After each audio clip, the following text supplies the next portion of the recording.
This is Black History Month. Now, I'm not a fan.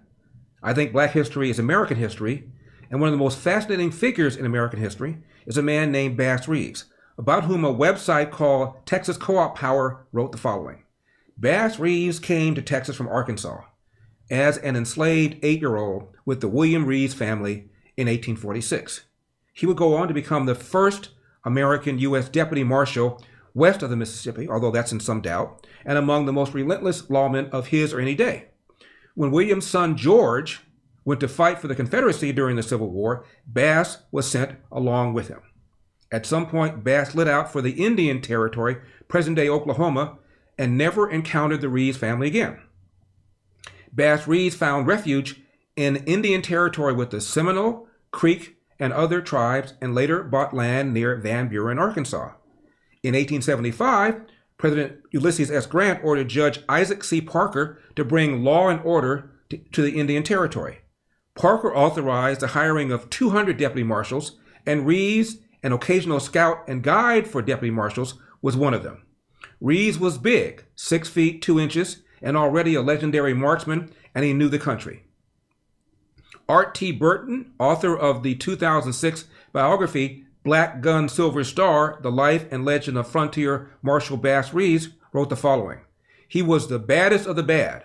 He was an expert with a rifle and a pistol, and if you were hiding, he would find you. End of quote.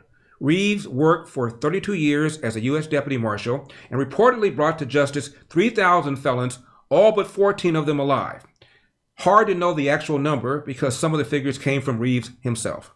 As mentioned, there is a film in which Reeves is the main character. It's not the first time he's been mentioned or showcased in a film, with varying degrees of historical accuracy. How does this one hold up, both as an entertaining film and as one that is historically true? It stars and was directed by Isaiah Washington. Again, it is called Corsicana. What do you want? Now that ain't no way to greet visitors. Just keep on riding. I don't think so, ma'am. We're gonna stay for a while.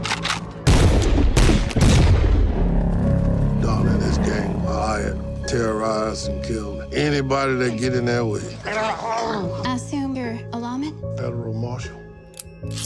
You leaving again now?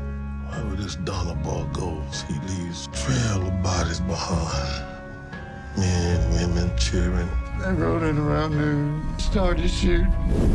If I don't stop him, I will have blood on my hands. I found this on the boy. He's been putting them on the victims ever since he killed Joe White from your son. I'm gonna need you on my posse to stop him. You know I'm ready to ride. Big California. Sharpshooter. Do you understand what it feels like to not know if you're hurt, dead, or alive? Why did you become a preacher man? To repent. I'm a killer. We all killers, Sam. And some men just need killing. A simple flank and shoot maneuver. You hit them from front as soon as they get through Eagle Pass. Get the job done. Get the Hell Brothers land. Get back. You feel that? He's coming. Can I kill him now?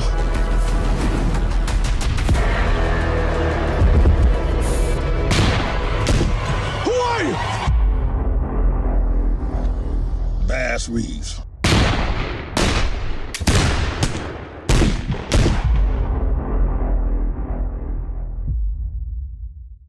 Please welcome historian and Professor Roger McGrath. All right, Roger, what do you think of the film? How accurate was it? Well, first I should say that as a historical document, you can entirely forget that. As a representation of Bass Reeves, I thought Isaiah Washington did an outstanding job.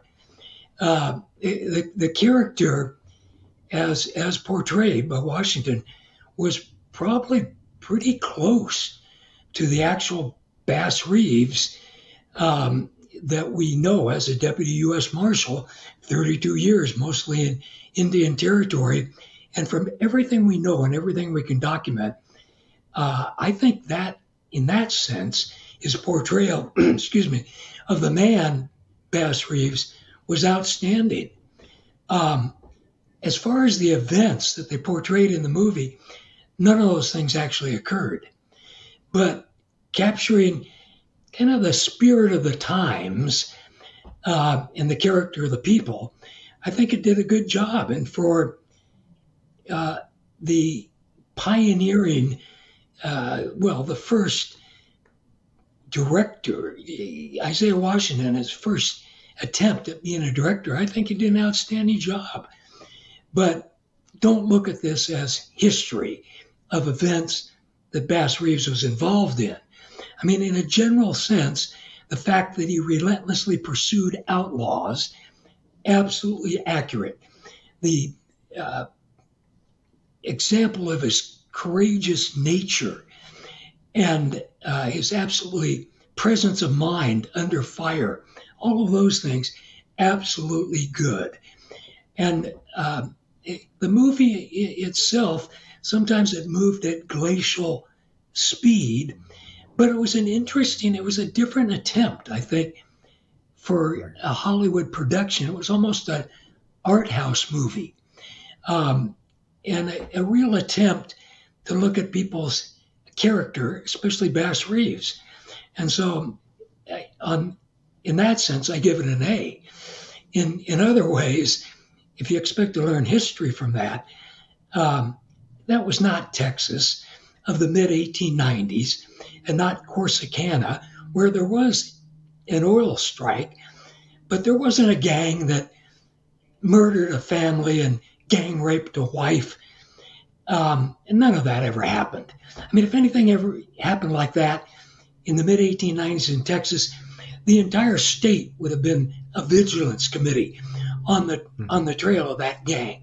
I mean, that was just an outrageous fantasy of the writers, that particular event.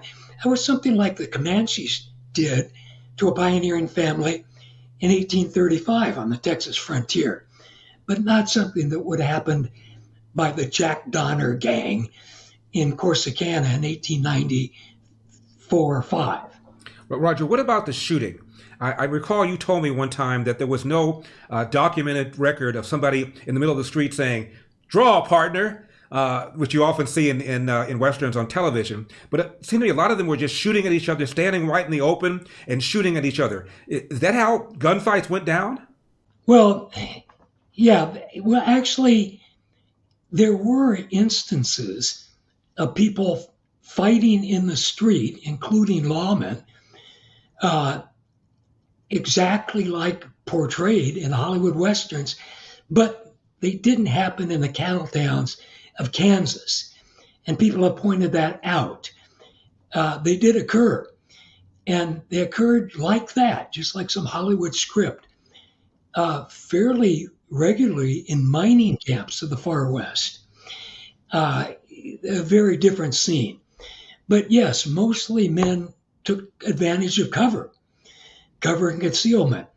And if they went to take out a family to intimidate several landowners that were on oil land that they wanted, they would bushwhack them. And that happened in the 1890s. This would have been the way the Donner Gang would have gotten at the landowners to intimidate a few, and the others would sell. So the movie sets it up as them riding up in the open with 6 or so gang members. Nobody would ride up like that to a rancher's property and do that to his family.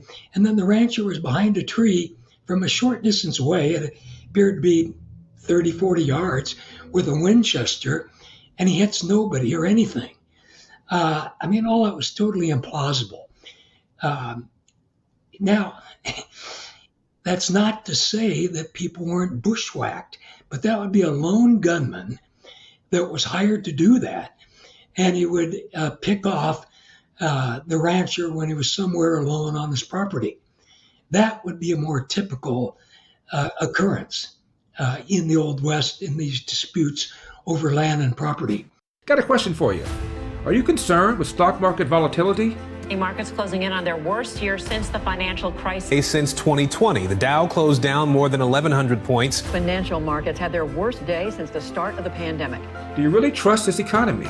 The U.S. economy could be headed for a recession. Tonight, the alarming spike in inflation soaring to its highest level in nearly 40 years. What if you can invest in a portfolio with a high fixed rate of return that's not correlated to the stock market? Well, you can turn your monthly income on or off, compound it, whatever you choose, and get this, there is no loss of principal if you need your money back, and absolutely no fees. Just log on to investwhyrefi.com. Folks, I personally invest with my own money with YRefi. So log on to investwhyrefi.com or call 888-YREFI24. That's 888-YREFI24. Roger, what about the two white sidekicks? Well, very often, Reeves would have another deputy U.S. Marshal with him, and also very often an Indian scout. This is very common because, remember, most of his 32 years was spent in Indian Territory. In Indian Territory, where the 5 civilized tribes, the Creeks, the Choctaw, the Chickasaw, the Seminole, and Cherokee lived, mostly southeastern Oklahoma today. Reeves was brilliant in tracking men in that territory because he lived there for years among the Indians, and he knew several Indian languages. This was almost his home turf. But he would often have an Indian guide with him and another deputy marshal or two. However, having said that, there were times he went out by his lonesome and tracked down criminals who were trying to hide in Indian Territory. Now, when you said the two, I thought you were going to refer to the two criminals in the very first scene in the movie, that he gets drunk and then handcuffs and arrests them. That actually happened. Not the way it occurred there, but fairly close. They were asleep in their cabin, and they had invited Bass Reeves in, not knowing he was appearing as a tramp that was between jobs on the road. And they invited him in for supper, and he slept there in their cabin. And in the middle of the night, while they were asleep, snoring heavily, he handcuffed them. And they woke up to find that Bass Reeves had them under arrest, served them with the warrant, and took them back to the hanging judge, Isaac Parker, in Fort Smith, Arkansas. So that scene absolutely... Okay, Roger, a couple more things. I think you told me he was not the first black deputy marshal west of the Mississippi. He was one of the first, but not the first. Yeah, one of the first. Actually, there are several black deputy U.S. marshals. Altogether, there are about 1,000 deputy U.S. marshals that served in that larger territory over the years, and about 15 of them were black. Among the very first... Finally, Roger, at the end of the film, it had a graphic and said he captured some 4,000 fugitives. Is that number accurate? Yeah, I think it said 3,000. 3,000, okay. That's been bantied about. There's no documentation for the 3,000 arrests, but certainly hundreds of arrests. Mm-hmm. And it's too bad we have to spend part of our time with a figure like Bass Reeves dealing with a certain amount of mythology that has developed over the last 30 or 40 years about Bass Reeves. And one of those is that he was the basis for the Lone Ranger, which he was not at all, because actually we know the writers that created the Lone Ranger, and we have all their notes and the various sessions they went through in formulating this character known as the Lone Ranger, originally inspired by Zorro, yeah, the mask and all that. They thought, well, we'll have a Zorro. Yeah, we'll have a Zorro character. And then they said, well, but we want to move him out of Spanish California and make him in the Southwest. And so then they started looking at Texas Rangers, and one in particular, John Hughes, a Texas Ranger, that they pretty much based him on a combination of that Texas Ranger and the character Zorro. And we know all that. But now... Right, we're going to have to leave it there. We're going to have to leave it there, Roger. I too enjoyed the movie. I thought that Isaiah Washington did a great job portraying the character. He didn't overact. I thought for somebody who's never have directed a film before, I thought it was an outstanding job. So both you and I would recommend, if you are an aficionado of Westerns, to see the film. Yeah, it's worth a watch. All right, Roger. Thanks a lot for coming on. I appreciate it. Thank you for watching the film for me. I appreciate it. Thank you, Larry. It was the most difficult task. Now hit that like button, hit subscribe, and then scroll down a little bit. You'll see where you can become a member of our mailing list. Because every now and then, for reasons I find confusing, YouTube doesn't like our videos. If you want to make sure you see all of our vids, get on our mailing list. That way you don't miss a thing. And also, you see that round donate button? Hit that. Throw a little something in the tip jar to make sure we keep giving you great programming. Remember, LarryWithEpoch.com, LarryWithEpoch.com. I'm Larry Elder, and this has been the Larry Elder Show for Epic Times. Remember, we've got a country to save. I'll see you next time.